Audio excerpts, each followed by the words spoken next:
नमस्कार शेतकरी मित्रांनो, पुण्यश्लोक अहिल्यादेवी होळकर कर्जमुक्ती योजना 2026 या कर्जमुक्तीच्या याद्या कुठे भेटतील, त्याचबरोबर केवायसी आहे ती केवायसी कुठे करायची आणि कशा पद्धतीने करायची या संबंधित शेतकऱ्यांच्या मनात भरपूर प्रश्न आहेत आणि या सर्व प्रश्नांची उत्तरे तर तुम्हाला भेटतीलच। पण सध्या या ठिकाणी या कर्जमुक्ती संबंधित एक पोर्टल लॉन्च झाले आहे। तर हेच ते पोर्टल आहे, हे नवीन पोर्टल आहे। या पोर्टलची लिंक तुम्हाला व्हिडिओच्या डिस्क्रिप्शनमध्ये भेटेल। लक्षात घ्या, या पोर्टलवरती तुम्हाला कर्जमुक्तीच्या याद्या भेटणार नाहीये, पण तुम्ही केवायसी करायला जर गेलात तर तुम्हाला केवायसी सुद्धा करता येणार नाहीये।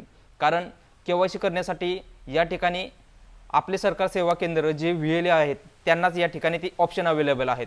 आता त्यांना ऑप्शन कशा पद्धतीने अवेलेबल आहेत, त्यांनी इथं केवायसी कशा पद्धतीने करायची हे तर सांगेलच, पण सध्याच्या घडीला या ठिकाणी या पोर्टलवरती बँकांना डाटा आहे, ज्या पण कर्ज घेतलेले शेतकरी आहेत त्यांना जो पण त्यांचा डाटा आहे तो डाटा या ठिकाणी ते स्वतः बँका अपलोड करणार आहेत। त्यामुळे याचं जे ॲक्सेस आहे ते सध्या पब्लिक नाही आहे, आपले सरकार सेवा केंद्र व्हीएलई आणि बँका यांनाच हे ॲक्सेस आहे।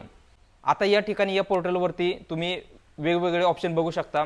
व्हिडिओ केवायसीसाठी सुद्धा ऑप्शन आहे। या ऑप्शनवरती जर तुम्ही क्लिक करून गेलात तर या ठिकाणी तुम्हाला स्वतः लॉग इन नाही करता येणार आहे, कारण या ठिकाणी आपले सरकार सेवा केंद्र व्हीएलए जे आहेत त्यांनाच या ठिकाणी लॉग इन करता येतं। आता लॉग इन त्यांनी जर करायला गेलं तर या ठिकाणी त्यांना ॲक्सेस पूर्णपणे नाही भेटत आहे।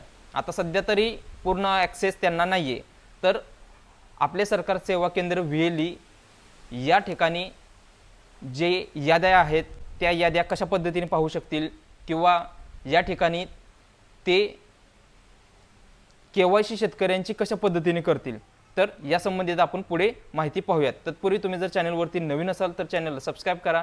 व्हिडिओ आवडला तर व्हिडिओला हाईप आणि शेअर करायला विसरू नका, कारण भरपूर शेतकरी आहेत त्यांना हे दोन्ही प्रश्न आहेत, व्हिडिओ केवायसी कशी करायची किंवा केवायसी जी आहे ती कशी करायची, त्याचबरोबर याद्या कुठे भेटतील या संबंधित हे भरपूर प्रश्न आहेत। त्यामुळे हा व्हिडिओ महत्त्वपूर्ण आहे आणि हा व्हिडिओ संपूर्ण पाहून व्यवस्थितपणे घ्या आणि व्यवस्थितपणे तुम्ही जर व्हिडिओ पाहिला असेल तर व्हिडिओला शेअर करायला मात्र विसरू नका।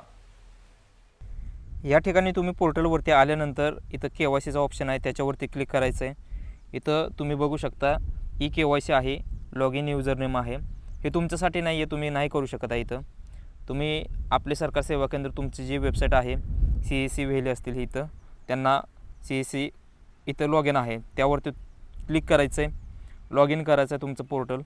त्यानंतर व्हीएलईचं सायनिंग वगैरे आहे ती सायनिंग करायचं आहे तुम्ही, ठीक आहे। आता हे तुमचं सायनिंग झालं, त्यानंतर या ठिकाणी तुम्ही सगळ्या योजनेच्या डॅशबोर्डमध्ये यायचं आहे। तुम्ही बघू शकताय खाली या इथं पुण्यश्लोक अहिल्यादेवी होळकर आहे ती योजना आहे, त्या योजनेवरती क्लिक करायचं आहे तुम्ही। त्यानंतर तुम्हाला त्या योजनेमध्ये तुम्हाला बाकीचं डाटा येणार आहे। आता त्याच्यावरती जर तुम्ही क्लिक केलं की तुम्हाला या ठिकाणी काय होणार आहे, इथं सगळं असं दाखवणार आहे। आता या ठिकाणी तुमचं CSC लॉग इन झालं नाही आहे व्यवस्थितपणे, हे त्याचा अर्थ झाला। या ठिकाणी व्हीएलए युजर इज नॉट रजिस्टर्ड हे तुम्हाला दाखवणार आहे। आता हे जर तुम्हाला दाखवत असेल तर तुम्ही पहिला तिथं व्हीएलए रजिस्ट्रेशन करून घ्यायचं आहे।